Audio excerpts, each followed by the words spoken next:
A world where humans can live forever. So they use time as money. When you run out of time, you die. It's only 14 minutes. An action, sci-fi, and thriller film called In Time. Spoilers ahead. Watch out and take care. In the future, humans have been genetically modified to stop aging at 25. The only caveat is when humans get to age 25, they only have 1 year left to live. A person's life is shown on their forearm with a timer, and time is now the world's currency. The rich can basically live forever, while the poor live their lives paycheck to paycheck, literally. Will wakes up and sees he has less than 24 hours left. He heads down and greets his mother, Rachel, Fucking who poor. is celebrating her 50th birthday. Their celebration is cut short when they start talking about finances. Rachel says she has 3 days left on her time and reminds Will of bills and loans they need to pay. Will reassures her that he'll come up with the money. Rachel says she'll be away for 2 days working and she'll pay a loan. She tells Will he has to meet with her at a bus station so he can give her more time. She then hands Will 30 minutes so he can pay for a decent lunch. Will kisses her goodbye before heading to work. On his way to work, Will runs into a kid, Maya. She asks for a minute and Will happily gives her 5 minutes and sends her away smiling. He arrives at work and meets with his friend Borel. Wait, what? Will works at a factory making time storage devices. After a hard day's work, he clocks out and gets paid. He sees that his payment is lacking and demands more, but the distributor says the quota has increased and Will didn't reach it. Will later heads to a local bar and some men invite him to gamble, but he turns him down, but not after reminding one of the men he owes Will an hour. Will takes the hour and meets with Borel. Borel is drunk, pointing to someone who's been buying drinks for everyone. He says the man has over a century in his time. Will spots someone eyeing the man, and he decides to inform the man, Henry, that somebody is watching him. Will tells the man to leave as he's attracting too much attention, PewDiePie? but the man refuses. A group of men enters and everyone at the bar is Guys, is that PewDiePie? What the attracting too much fuck? attention, but the man refuses. What? It's not, okay. A group of men enters and everyone at the bar is suddenly rushing out. Borel tells Will that they're Minutemen, gangsters who rob and extort. Borel pulls Will away, but Will intends to stay and watch. He assures Borel that he wouldn't do anything stupid, and Borel leaves him. The leader, Fortis, tells Henry he wants his time and even offers Henry the chance to fight for it. Henry appears nauseous and heads to the bathroom. He vomits while a Minuteman keeps watches. Will suddenly bursts in, knocks the guy out, and takes Henry with him. Will and Henry run out and Fortis and his men chase after them. They manage to escape after climbing over a gate and hiding inside an abandoned building. The Minutemen are close behind and almost find them, but eventually give up their chase when one of the men tells Fortis that he recognized Will. Will and Henry get acquainted, and Henry reveals he's 105 years old. He says his mind is fatigued, and he desires death, explaining his rash behavior. Will gets mad, considering that he and his mother have to work several jobs just to live another day. Henry then reveals the secrets of their horrific world. Rich people increase the cost of living so that poor people keep dying, and, in turn, more time goes to the rich. The reality is that there is more than enough time for everyone. However, greed and lust for immortality blind the rich and powerful. Henry asks Will what he'll do if he had the same amount of time as him. Will answers that if he has that time, he will not waste it like Henry. Henry thinks about what Will says, and the two get rest. Morning comes, and Henry decides to give all but 5 minutes of his time to a sleeping Will. After a while, Will wakes up and discovers he is over a century in his time. He looks for Henry and sees him sitting atop a bridge. As Henry's final seconds count down, and he smiles, falls into the river. Later, Will heads to Borel and sees Borel's wife, Greta, holding their newborn baby. Will asks for Borel, and he reveals to him the time he has. Will talks about the events of the night before, and Borel asks what he plans to do. Now that he has learned the truth, Will intends to bring justice. Before leaving, Will gives Borel. With his fortune, Borel eyes the bar on the other side of the street. Meanwhile, Rachel pays a loan of 2 days and attempts to ride the bus but finds that she can't afford the fare as the prices have gone up. Why do you give all of it? She pleads to the driver and the passengers, but everyone looks away. Feeling desperate, she starts running.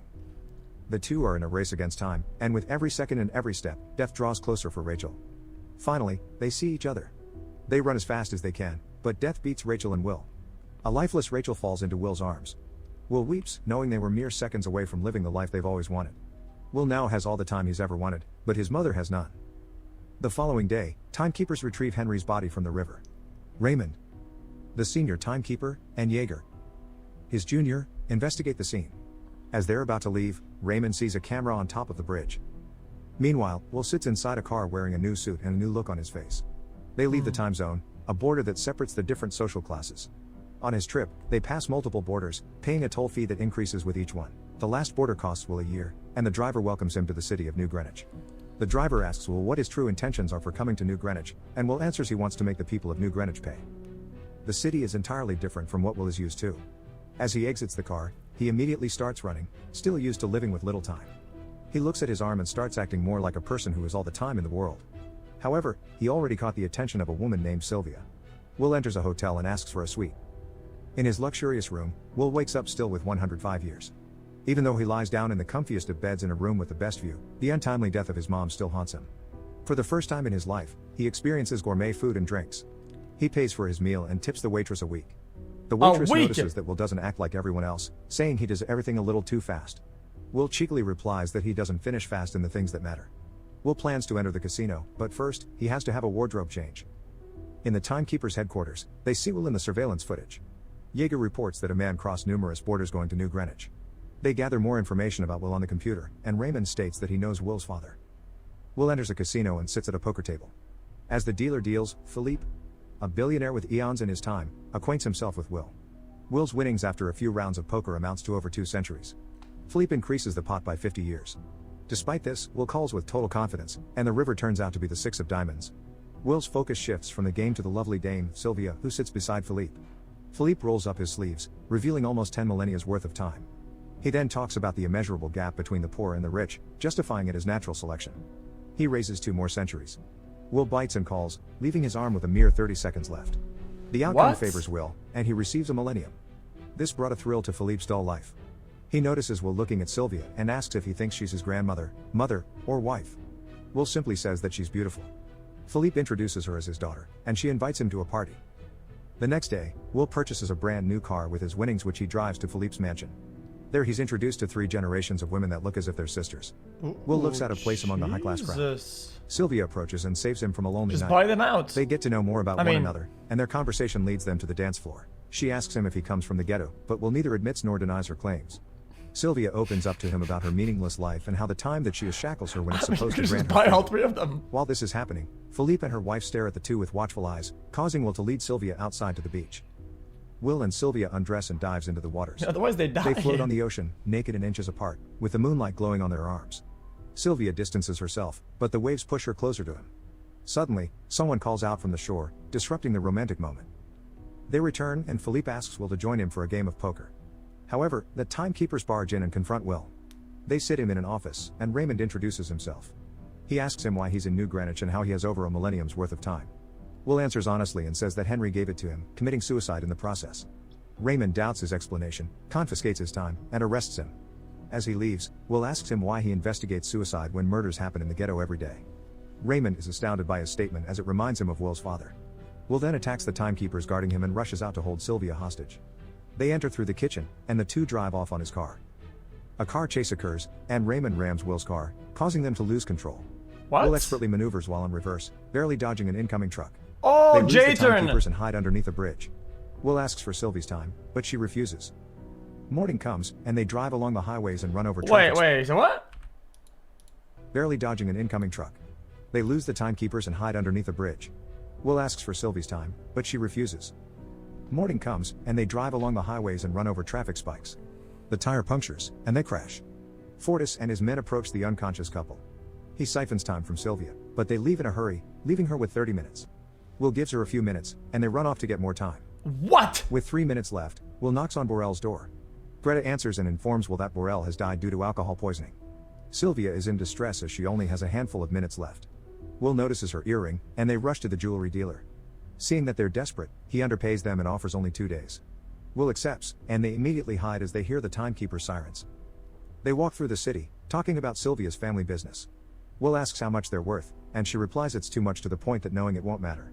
Will calls Raymond and asks for Philippe to transfer 1,000 years to the ghetto city in exchange for Sylvia. Raymond warns him that if he continues, he'll end up dead like his father. Will says his father died fighting someone, but Raymond says Will's father was doing something more dangerous. Night arrives, and Sylvia makes herself at home at Will's apartment. She asks about his family, and Will opens up about her mother's passing. He reminisces about his father and how he was a gambler like him but on a different game. His father would play a game akin to gambling, but using his time. His father won a lot, but his acts of generosity caused his death. They find out they're around the same age, and their bond grows stronger as they share more about each other's past. Morning comes, and he observes if Philippe holds up his end of the deal. Will sees no time transfers, leaving Sylvia disappointed with her father. Despite not receiving the time, Will still intends to let Sylvia go. He escorts her to the phone booth, giving her a gun as a farewell daughter! gift, and she returns the favor with a kiss. She calls her father and berates him for not delivering what Will wants. As they talk, Will is behind her, oblivious of Raymond pointing a gun at him. Sylvia turns and sees Raymond, and without hesitation, she shoots him. Will points a gun at a bleeding Raymond, but instead of taking his time, he gives some to Raymond, and the two drive off using his car. The two are parked on the side of the main road, and Sylvia asks if he has any plans. Since they're in a cop car, they play the part of a timekeeper, blocking an unfortunate driver. Sylvia gets too comfortable with the gun and fires a shot, scaring Will and the driver. They steal from the passenger and leaves with the new vehicle. Later that day, the two sit in the back seat and watch the news about them. Will states that she can still return to her father, but Sylvia doesn't want to return to her boring life. Will leans in for another kiss, now having time to do more than just that. In his office, Philippe talks to his partners and assures them that he didn't pay the ransom.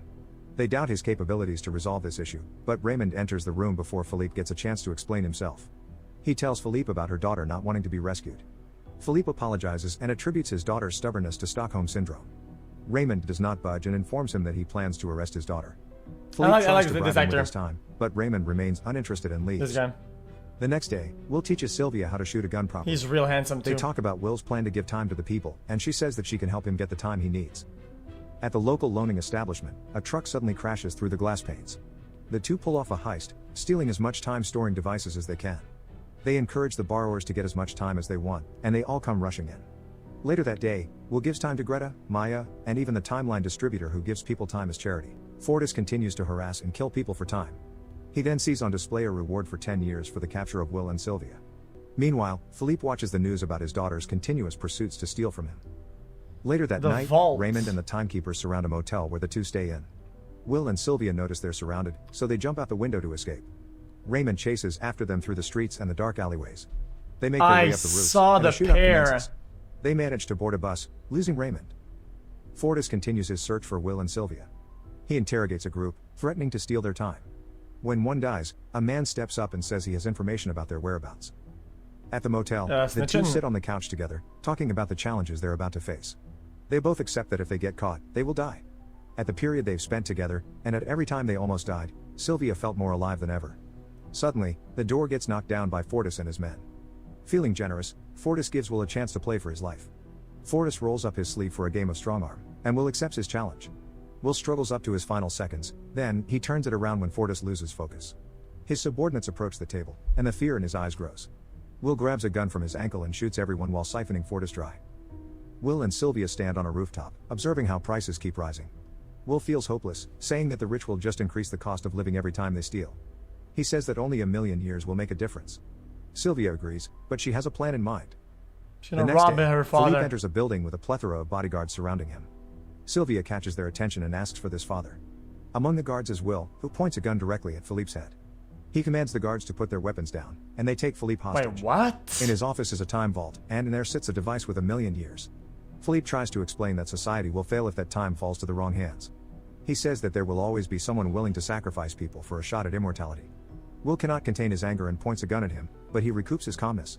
Will tells Philippe that immortality is not worth the life of even a single individual. The two then leave. Meanwhile, police vehicles start to barricade the main road. The timekeepers shoot at Will and Sylvia's car, Nice. but they miraculously get through unharmed, ramming the toll booth to cross the border. Raymond doesn't give up and chases after them. They arrive at the ghetto, and as they're about to reach safety, Raymond intercepts and crashes into them. Boom. Will exits unscathed and asks Maya to distribute the 1,000,000 years.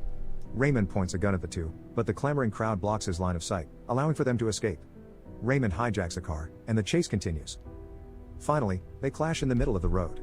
Raymond admits that he's also from the ghetto, and as he learned how to escape from poverty, his eyes were also open to the hard truth that the gap between the rich and the poor has to be maintained. As they talk, Raymond realizes that his time is up. He dies on the spot, and the two try to find a way to replenish theirs. In the distance is Raymond's car. They run towards it with seconds on their clock. Will gets there first and receives his time. He then runs to Sylvie, who has seconds left. The two run into each other's arms in the nick of time, and the two get to live for another day. Citizens are now crossing borders into more expensive zones. The Minutemen watch on as their societal hierarchy begins collapsing. Sylvie and Will continue their routine, this time making their way to a massive time bank. Subscribe to watch more videos like this.